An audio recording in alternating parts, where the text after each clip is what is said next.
So I have a confession. When I tell stories, when we as journalists tell stories, we miss most of the good stuff. Some of the best stories end up on the cutting room floor because there just isn't space, or because they aren't newsworthy, or flashy, or violent enough. The communities that we report on know this, and are often left wondering as we leave, will they be misrepresented?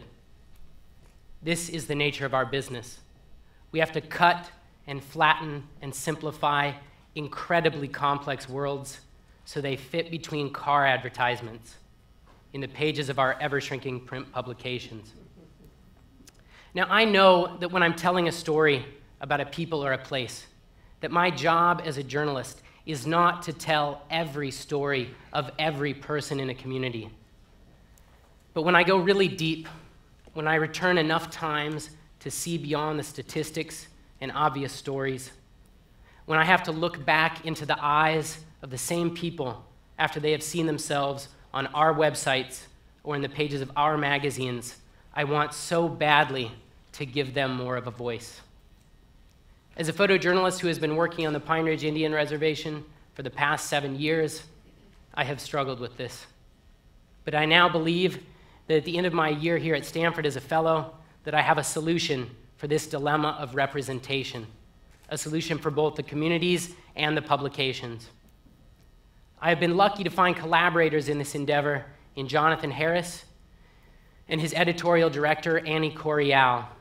Jonathan is the creator of many influential internet projects, the most recent of which is the online community called Cowbird.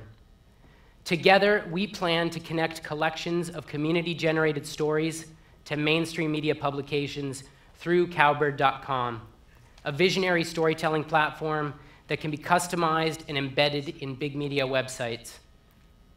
The key word here is embedded.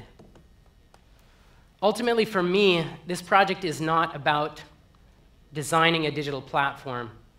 This is about redesigning a relationship between communities and big media.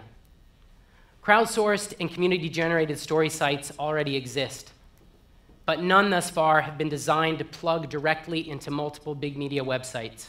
That relationship has not yet been established, and that is where we stand out.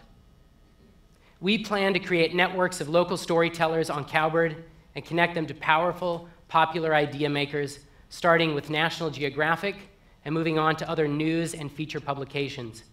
These pairings can be started from the inception of a story.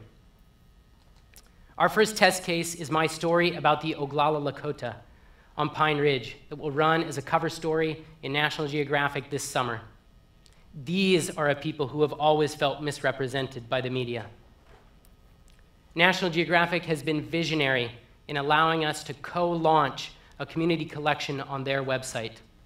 We have already gathered 50 stories from the Red Cloud High School on Pine Ridge. More schools and storytellers will follow, with a community collection of, we hope, hundreds of stories ready to accompany my piece in the magazine when it launches July 15th. Imagine the power of involving the communities in telling their own stories and giving them a platform to publish their own unedited voices alongside a story done by a journalist. That new relationship between those formerly known as the subject and the publication will open up a new kind of transparency and dialogue rarely seen in mainstream journalism. Launch their story together with ours, and you have something truly revolutionary. Thank you.